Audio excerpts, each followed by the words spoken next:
Well, guys, it's a cold day in hell when you see the Politico going after Democrats and slapping them around with a cold backhand of reality around their virtue signaling dream candidates who turn out to be Nazi laden, tattooed psychopaths. Yeah, we're picking up a trend here, and this video that I'm doing right now is going to be the precursor to the live we do tonight, which is going to be fire, so make sure you see me there, because this is about to get glorious. Now, everything I'm going to show you is linked in the description box below. Hit that like button, subscribe to the channel, turn the notification bell on. We are hoping to break 700,000 subs tonight, and I'd love your help in that effort. All right, let's get right into this. This is our mid-evening snack before the live show dessert course. All right, you can follow me on X at Braden LOA, but we're going to dive right into Politico because I am not here to waste y'all's time. Listen, when I say we're going to save this country together, a big part of that, and a lot of the reason that I say that, and I'm very confident in that, one, I have faith in y'all's ability to save the country because you actively are, and two, I see the Democrats completely and totally at war with each other.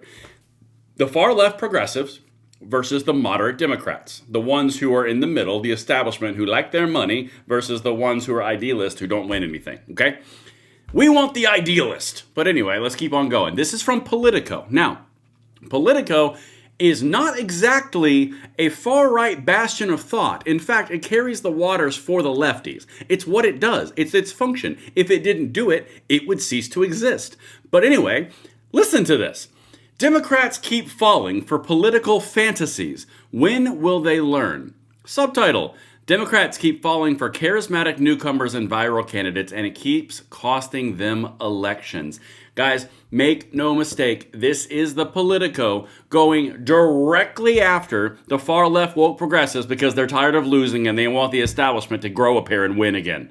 That's what you're seeing right now. This entire article, which is linked in the description box below, is all about slapping the far left woke ideological perfection for reality and winning. Is this starting to sound familiar? Yeah. All the content that we're about to start purveying on this channel in the next 2-3 days, I'm going to build an entire, what's the best way to say it? Onslaught of all of this evidence for y'all's review. But I'm telling you, this is going to lead to you winning even more. And we're talking about this guy in Maine. You know, the guy with an actual Nazi tattoo on his chest.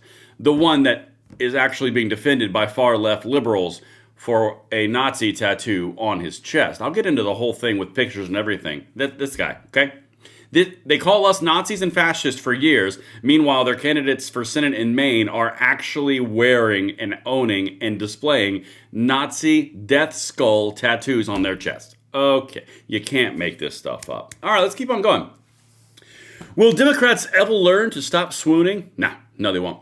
I refer, as you may have guessed, to the case of Maine Senate candidate Graham Plattner and the rinse, wash, repeat pattern that has become all too familiar for the party in the digital age. Now, this is talking about the Democrat Party, okay? Let me keep on going. I'm going to build all of this together for you. I'm going to keep on zooming in so you can see it with me. Where'd we go? Here we go. It goes something like this.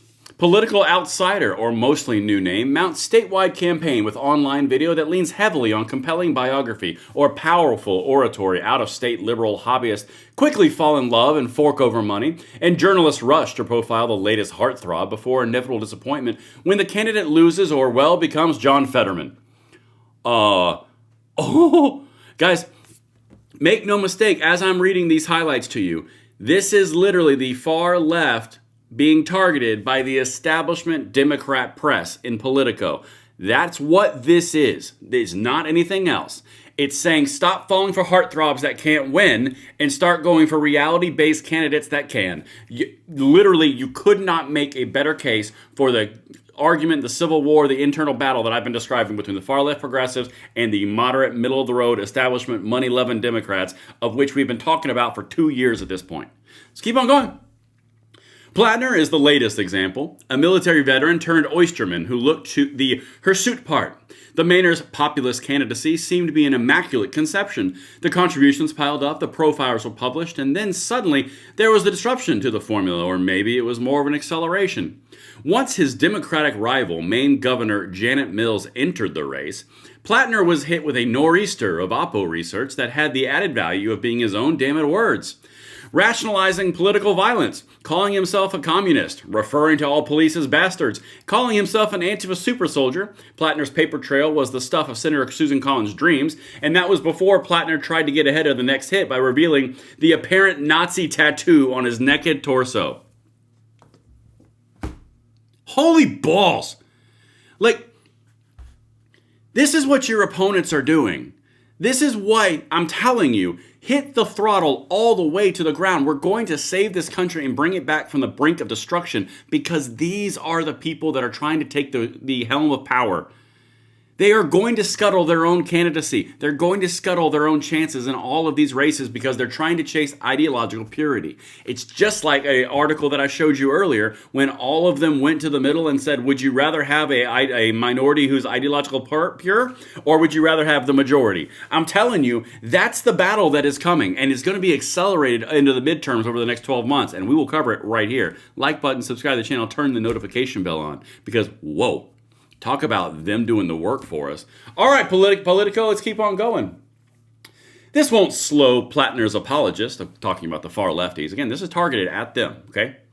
The left-wingers, so enamored with Plattner's politics, apparently forgetting the lessons of Fetterman, have rushed to offer him the sort of grace they'd never bestow on a more moderate candidate, let alone a Republican. Yeah, because they called us Nazis and fascists for 5, 6, 8 years. Meanwhile, the guy that they're putting all their hopes, dreams as an immaculate conception from down on high as a candidate for Senate is literally laden with Nazi tattoos on his chest. Antifa super soldier? I mean, my God.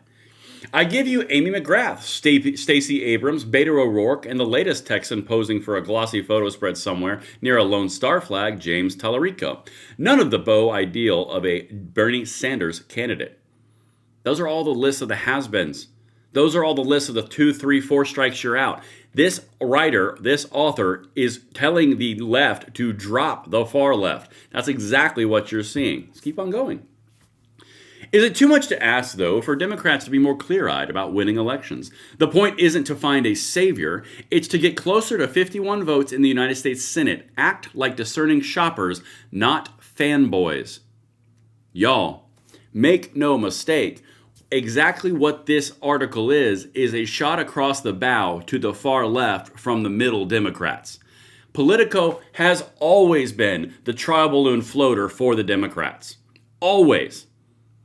That's what you're seeing. The middle, the moderates, the money-grubbing establishment Democrats, the power brokers, are shooting warning shots across the bow of the left, saying stop falling in love with immaculate, perfect candidates because they'll never win in a real election. And that is what you are seeing. It's better to be a discerning shopper than a fanboy. Guys, there is no other way to describe what we're reading right now from Politico than a backhand to the far left. The AOCs, the Bernie Sanders, the Rashida Tlaibs. One more thing. And that leaves Democrats hungry, desperate really, for salvation. A new and better politics led by new and better people. But you can't govern if you don't win. Y'all, you could not have ripped that more from the establishment Democrat playbook than that sentence right there. That's the play. You're going to see the middle, the establishment, the power brokers, the ones who decide what happens in the Democrat Party, push this line for the next 12 months. We're going to be right here covering the entire thing. And the far left is going to be pushing against it because they want ideological purity. Meanwhile, we are taking the throttle so far to the ground that we're entering Mach 4 and they don't even know what's happening. And I'm so here for it. Let me know what you guys think. I will see you on the live stream, 9 p.m. Eastern Time. I'm Braden. Later.